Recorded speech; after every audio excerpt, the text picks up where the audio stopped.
प्रभु जब अपनी शक्तियों का प्रकाश करते तो लगता है कोई त्रिभुवन में जिसकी रक्षा नहीं कर सकता।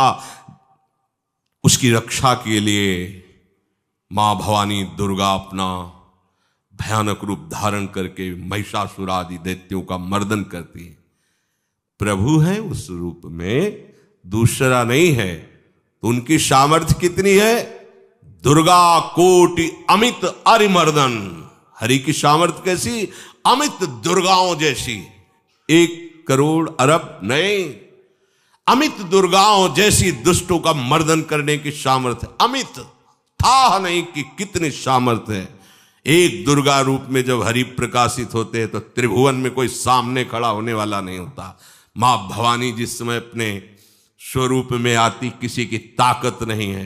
ये शुंभ निशुंभ इतने बलवान दैत्य थे, त्रिभुवन में कोई इनका बाल बांका भी नहीं कर सकता था। स्मरण किया समस्त देवताओं ने तो भगवान से ही शक्ति का प्रादुर्भाव हुआ। इतना सुंदर रूप मां भगवती का। शुंभ निशुंभ के पार्षद घूमते रहते थे, उन्होंने देखा, जाके बताया कि आपके महल में जितनी सुंदरियां उसकी दासी बनने योग्य भी नहीं है, ऐसी सुंदरी का हमने दर्शन किया। बोले मेरा जाके परिचय बताओ। बोले ऐसा नहीं लगता कि आपके परिचय बताने से केवल आ जाएंगी। तो उनका अगर ऐसा नहीं तो केश कर्षण निर्धूता गौरवा मां गरिष्यति। उसके गौरव को धूल में मिलाते हुए बाल पकड़कर घसीट कर हमारे पास लाओ। मार्कंडेय पुराण। उनके पार्षद गए और बताया हमारे मालिक शुंभ निशुंभ है, उनका आदेश है कि आप महल में चलो और आदर सहित, अगर आप ऐसा ना करती हैं तो मैं आपका निरादर करते हुए बाल पकड़कर घसीटते हुए ले जाऊंगा। देवी जी ने मुस्कुरा दिया और कहा अपने मालिक से कह दो जाकर के कि हम उसी की आज्ञा पालन करती है जो हम पर युद्ध में विजय प्राप्त कर ले। वो जाके बोले हाँ वो तो मतवाले, त्रिभुवन में कोई जोड़ ही नहीं था। आए और उद्दंडता पूर्वक वचन बोलने लगे। माता जी ने कहा बस तब तक बोल ले जब तक मैं मधु का पान कर रही हूं। बस ये पान करते ही तेरी जीवन लीला समाप्त हो जाएगी। ऐसा ही हुआ। जो ही पान करके सिंह पर सवार होकर गर्जना की, सारा का सारा अहंकार धूल दूषित हो गया, काट के फेंक दिया। ऐसी अनंत अमित दुर्गाओं जैसी सामर्थ्य हमारे प्रभु श्री हरि में, अमित दुर्गाओं जैसी, क्योंकि अनंत शक्तियों के स्वामी हैं। उनकी लीला में क्यों में हो?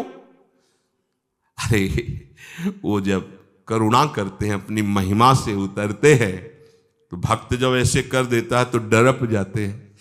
माधवदास बाबा ने कहा नहीं चलना तुम्हें ब्रज में, हम तुम्हारी कहां तक सेवा देखेंगे, तुम्हें बाल भोग राजभोग। बाबा जी हैं, कभी मिला कभी यहीं रहो। वो बाबा आपके बिना नहीं रह सकते। दोबारा बोल नहीं पाए जगन्नाथ। ये सुन करके हृदय बलिहार होता है। ओ ऐसे सामर्थ्यशाली प्रभु अपने भक्त के प्रेम प्रणय पर भी कितना डरते हैं।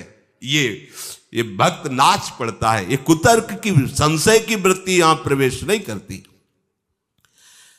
दुर्गा कोटि अमित अरिमर्दन।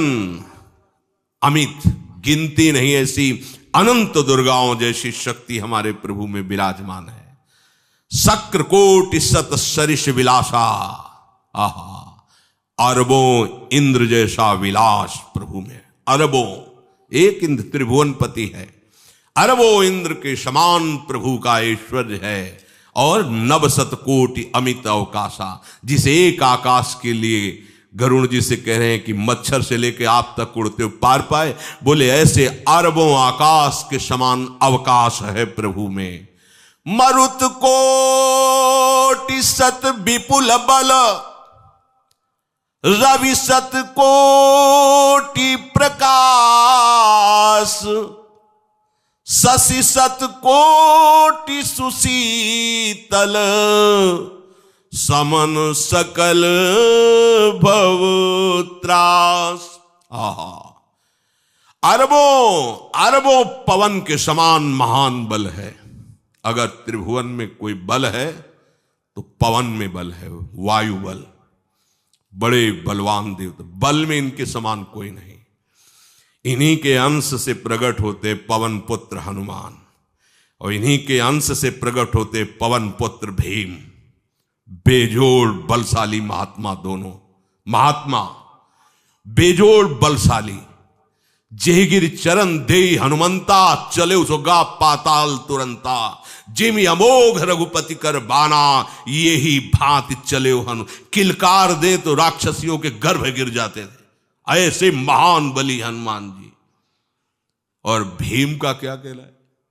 जब ये देव पुष्प उड़ करके आया और द्रौपदी जी को दिया गया, तो द्रौपदी जी ने कहा इसका जोड़ होना चाहिए, इस पुष्प का। सबसे कहा पर किसी ने नहीं सुना। भीम ने कहा कहीं भी मिलेगा मैं इससे लाएंगे। ऋषियों ने समझाया कि आगे मत बढ़ो, ये यक्षों की भूमि है, युद्ध हो जाएगा और तुम्हें तैयारी करनी है हस्तिनापुर के लिए, और तुम इधर। वो सब दिव्य हैं, पवन पुत्र हैं। किसकी मां ने अपने वेग को बढ़ाया तो महाभारत में पढ़ के देख लो, इनके चलने के वेग से वृक्ष उखड़ उखड़ कर गिर रहे थे। ऐसे जब चल रहे थे तो चलने के वेग से वृक्ष उखड़ जाते थे भीम के। तो हनुमान जी ने सोचा किसी के समझाए तो समझेंगे नहीं, तो आगे पवन पुत्र ही बैठ गए, बूढ़े बानर का वेश लेकर, लंबी पूंछे से। मार्ग में मर्यादा है, किसी पशु को भी नहीं लांघना चाहिए। विवेकवान उपासक ऐसा नहीं कि कोई सो रहा है पशु भी आप उसे लांघ जाए, ऐसा नहीं। जो विवेक है, जो मर्यादा है, वैसे किसी सोते हुए को लांघना नहीं चाहिए। उन्होंने कहा है वृद्ध बानर, ये अपनी पूंछ हटा ले और मार्ग दे दे, इस समय मैं विशेष कार्य के लिए जा रहा हूं। तो उनका जब कही दिया है वृद्ध, तो आप समझ ही रहे होगे कि वृद्ध में क्या ताकत होती। अब मेरी ताकत पूंछ हटाने की नहीं रह गई है, आपने तो वृद्ध ही कह दिया है, तो आप समझ रहे हो ना, आप पूंछ हटा लीजिए।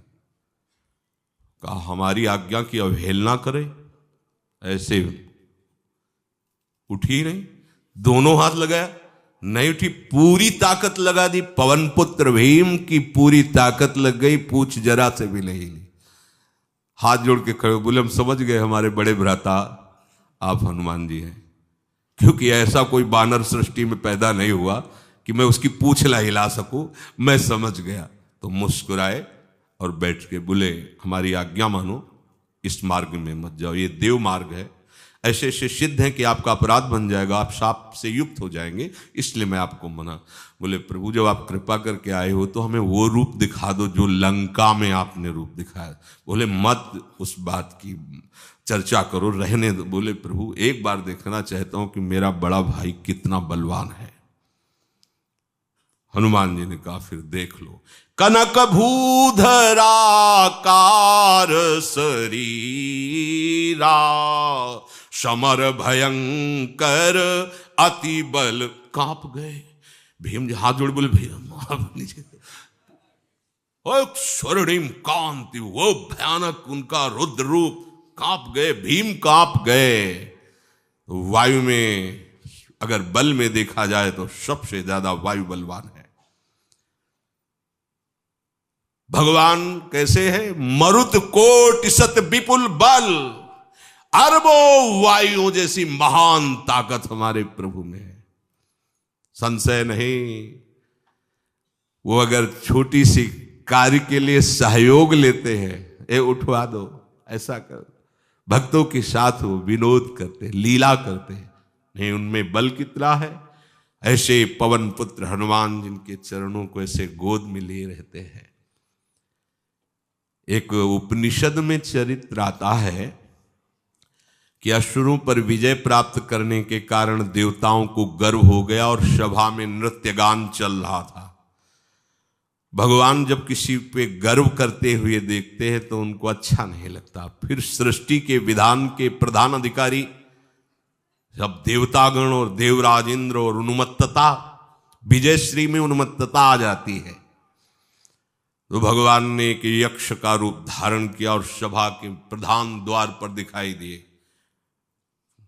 देवराज इंद्र ने कहा कि पता लगाओ ये कौन है, बिना आज्ञा के, बिना सूचना के कैसे आ गया ये, क्योंकि त्रिभुवनपति है ना।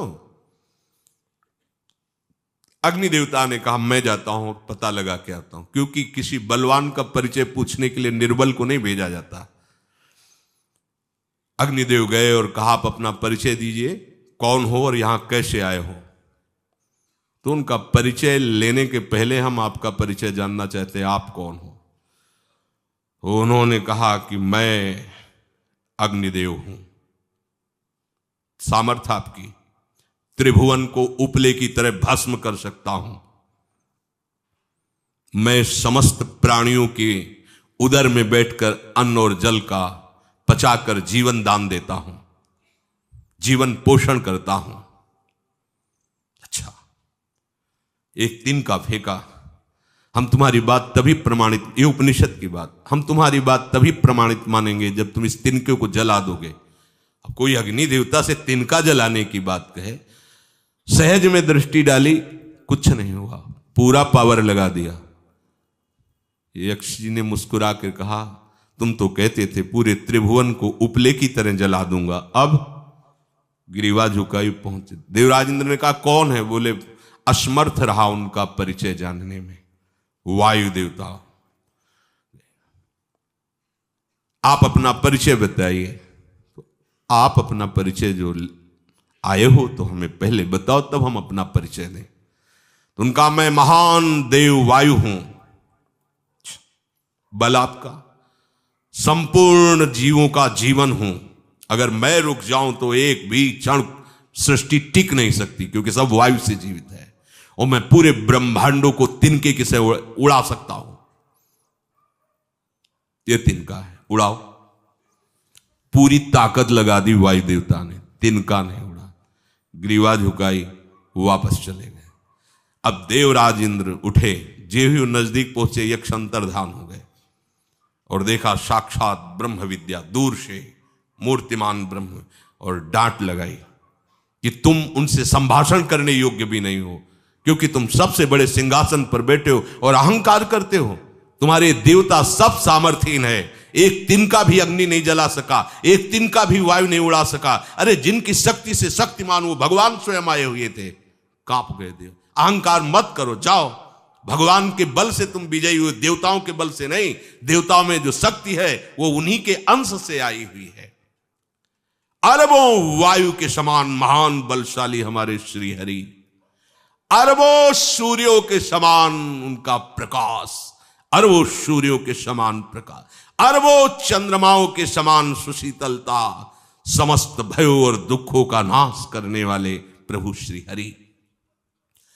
काल कोटि सत सरिसती, दुस्तर दुर्ग दुरंत, धूम के तु सत कोटिशम, दुराधरस भगवंत।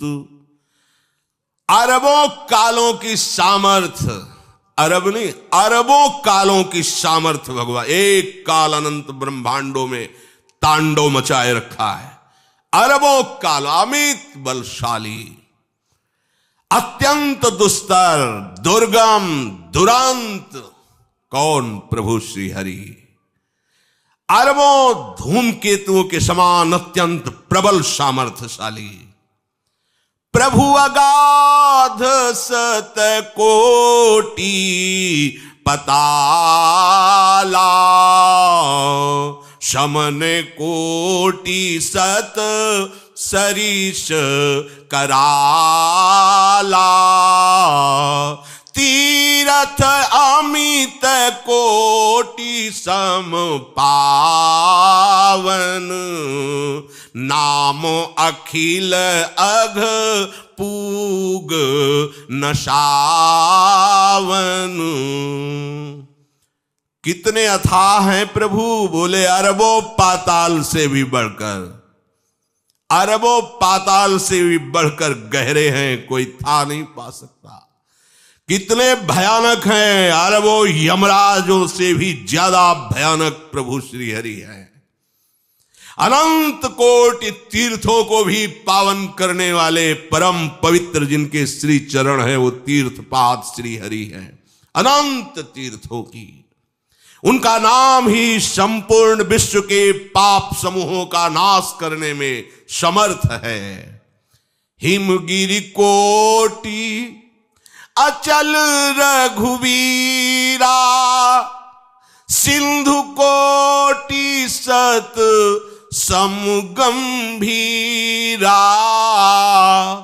कामधेनु सम कोटि। आहा, देखो अब किसके सामने तुम्हें हाथ पसारने की जरूरत है? समझो, अगर अपने प्रभु को जान जाओगे, समझ जाओगे, तो फिर कहीं इधर उधर झांकने की जरूरत नहीं, किसी के सहयोग की जरूरत नहीं। कैसे प्रभु? ऐसे वो स्थिर हैं कि जैसे तूफान चल रहा और हिमालय का आश्रय ले लो तो डरने की जरूरत नहीं, कोई भी तूफान हिमालय को उखाड़ नहीं सकता। ऐसे ही कह रहे हैं, अरबों हिमालयों जैसी स्थिरता प्रभु श्री हरि में है। अरबों समुद्रों के समान गंभीर है। कामधेनु सत कोटि समाना, सकल काम दायक भगवाना, सारद कोटि अमित चतुराई, विधि सत कोटि सृष्टि निपुनाई, विष्णु कोटि सम पालन करता, रुद्र कोटि सत सम संघरता।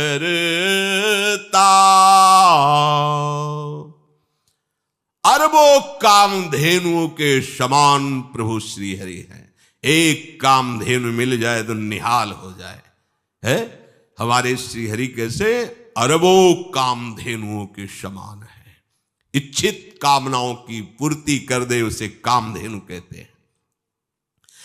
प्रभु में कितनी चतुरता है! अनंत कोटि सरस्वतियों की एक सरस्वती ब्रह्मांडों का संचालन करती है, बुद्धि के अधिष्ठात्र देवी हैं।